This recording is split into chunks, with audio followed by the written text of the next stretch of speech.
Lei e ordem parecem coisas óbvias no nosso mundo de hoje. Quem imaginaria viver em uma terra sem leis? Sem leis, quem vai saber o que é certo e o que é errado? Sem saber o que é certo e o que é errado, como nós vamos punir as pessoas más? Como impedir as pessoas de vender drogas para crianças? Ou maltratar cachorrinhos indefesos? O que seria de nós sem as leis?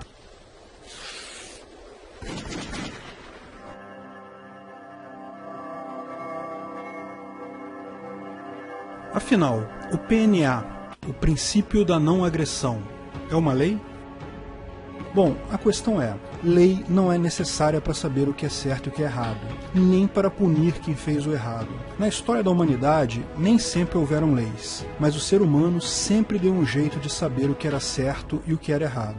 Sempre houve a moral do grupo, os costumes da tribo, a religião, todo mundo sabe as normas de conduta social sem precisar de leis escritas. Leis, na verdade, nunca foram necessárias para se manter a ordem dentro de um grupo. Mas é lógico, isso é fácil quando o grupo é pequeno, quando são poucas pessoas e todo mundo sabe da vida de todo mundo. Quando todo mundo daquele mesmo grupo consegue concordar no que é certo e o que é errado, com essas normas de conduta. Quando começaram a surgir as cidades, quando os grupos ficaram maiores, a solução já não era tão simples. Os babilônios, por exemplo, quando cresceram seu império, se expandiram por toda a Mesopotâmia, incluíram várias outras tribos, vários outros povos no seu reino. Como o grande Hammurabi poderia fazer justiça em todo o seu império, se cada chefe local impunha uma norma de conduta diferente? Surgiu então um dos muitos legados dos babilônios antigos que usamos até hoje. O Código de Hammurabi foi a primeira lei escrita, positivada. Outro grande legado dos babilônios é a hora de 60 minutos e o minuto de 60 segundos, que só existem porque eles contavam em base 60, ao invés de base 10 que usamos hoje. E tem uma outra contribuição dos babilônios que persiste até hoje também, que é a astrologia.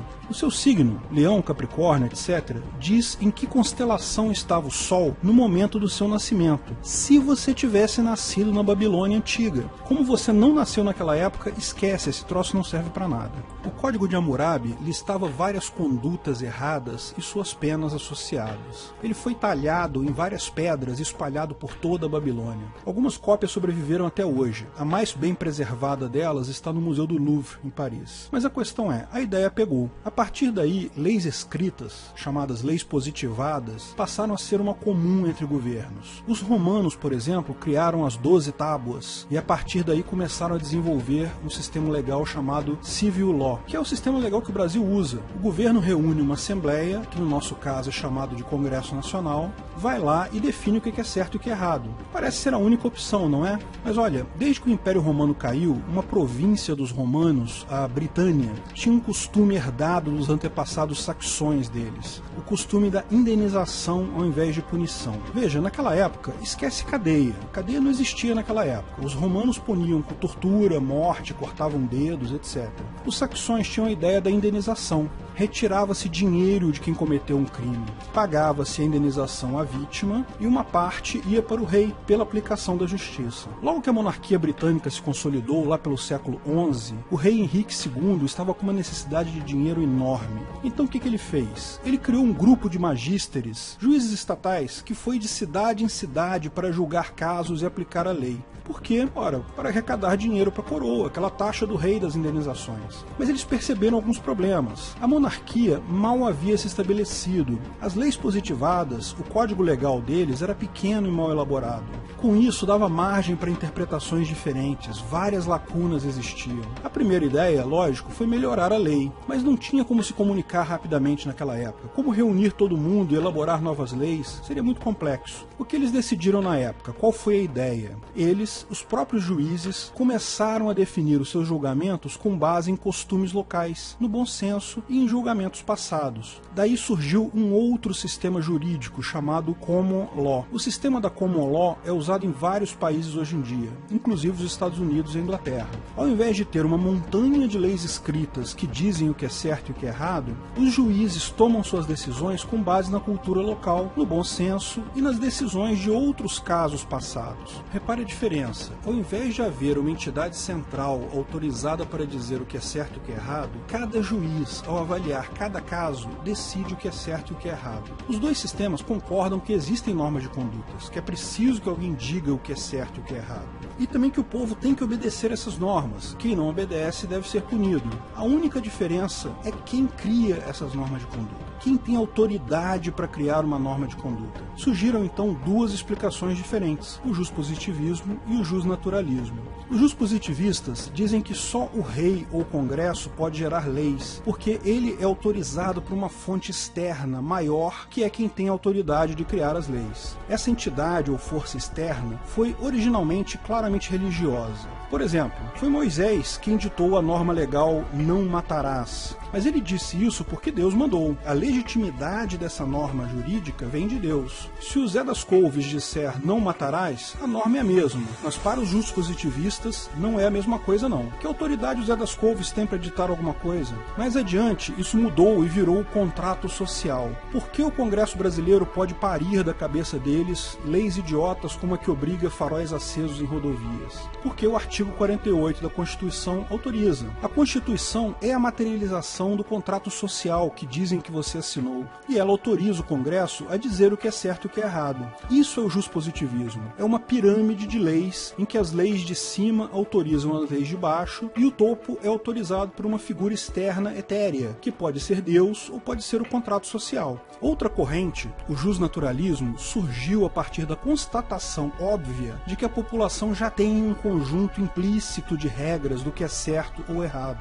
Como dissemos, no início da humanidade, mesmo antes de inventarem Deus, sem haver contrato social, sempre houveram normas de conduta. Existem várias correntes dentro do jusnaturalismo sobre como essas normas surgem na sociedade. Alguns autores alegavam que ela vinha da religião, mas o jusnaturalismo religioso é apenas um erro, preconceito de uma época passada que se acreditava que Deus criou a humanidade e não que a humanidade criou um Deus. Ao criar a religião, os messias e profetas que a criaram colocaram na boca de Deus as normas de conduta que conseguiam perceber na sociedade. Mas veja, Deus não é a origem, as normas já estavam lá. Há uma outra visão do jusnaturalismo que diz que a origem dessas regras é lógica, racional, pode ser derivada matematicamente da natureza. Desenvolveu-se até um ramo chamado jusracionalismo para denominar tais ideias. Existe ainda a corrente social, baseada no fato de que um grupo de seres que interagem entre si e são capazes de aprender com interações anteriores, desenvolvem naturalmente um conjunto de regras de convivência e valores morais. Outros animais também criam essas regras, formigas, abelhas, pássaros, lobos, etc.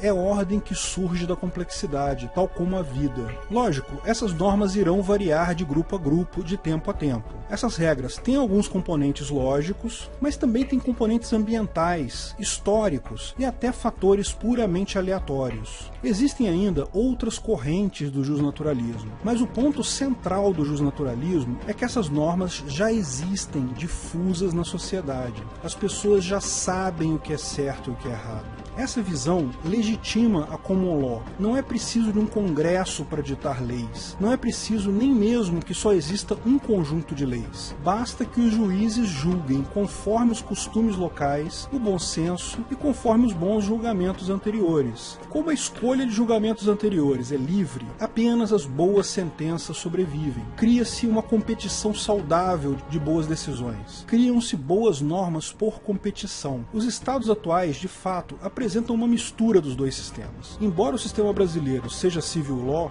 admite-se jurisprudência também aqui. Na common law do EUA, há também leis. Juspositivismo e jusnaturalismo, assim como civil law e common law, andam misturadas nos estados modernos. Mas a definição da base filosófica de uma lei tem sim consequências importantes. Por exemplo, para os juspositivistas, a lei está sempre certa. Se alguém escreveu uma lei em conformidade com o contrato social, com a Constituição ou com Deus, ela é uma lei e deve ser obedecida. Para os jusnaturalistas, não. A lei só é válida se ela efetivamente representa o costume do povo. Obedecer leis injustas é tão errado quanto desobedecer leis justas. É obrigação de todo cidadão desobedecer às leis injustas, tanto quanto é obedecer às leis justas. Porque, para o jusnaturalista, aquela lei é um erro. Ela não capturou o que é certo e errado na visão da sociedade. mas o justnaturalismo foi refutado pela guilhotina de Hume, disse alguém que não entende nada de direito. Fico só imaginando os juízes da Suprema Corte americana devem estar arrancando os cabelos agora que todo o sistema legal deles foi tornado inválido pela guilhotina de Hume. Vamos explicar essa bagunça.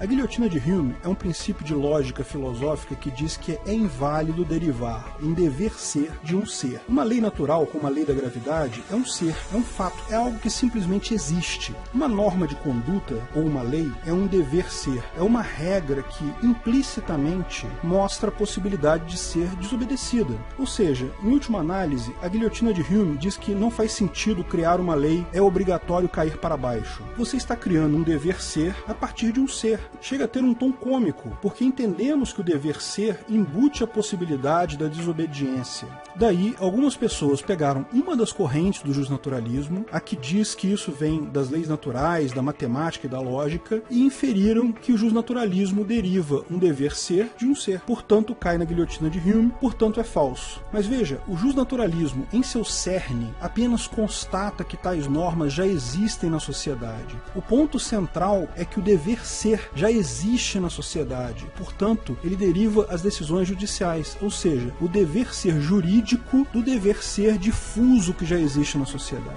Ele não deriva o dever ser do ser. O aspecto central do justnaturalismo não cai na guilhotina de Hume, assim como a maior parte das correntes, apenas algumas específicas que realmente cairiam. O mais curioso dessa discussão é que, ao contrário do justnaturalismo, onde apenas algumas correntes caem na guilhotina de Hume, o justpositivismo sempre cai nessa guilhotina, devido à falta de um final para a corrente de autorizações. Pensa bem, se o contrato social é quem dá autoridade às leis, quem é que dá autoridade para o contrato social? Em algum momento você vai chegar a uma certeza imposta, a um ser, a um fato, que dá origem a todo o dever ser do justpositivismo. O justpositivismo sempre cai na guilhotina de Hume. Um outro ponto importante de notar é que há um outro erro no argumento original. O fato é que dizer que o ordenamento jurídico que cai na guilhotina de Hume não é válido é um erro. Como tudo em filosofia, há discussões e discussões sobre o tema. Não é nada inválido absolutamente. Mas e o PNA? O princípio da não agressão. O PNA é um princípio ético, um mínimo ético. Explicamos ele em detalhes no vídeo O que é o PNA, tem o link aí na descrição. É um princípio justnatural, visto que busca evidenciar exatamente algo que já existe na sociedade como regra de certo e errado. O PNA deriva sua autoridade de Deus? Não, evidentemente que não. Deriva sua autoridade de Hofbauer? Também não.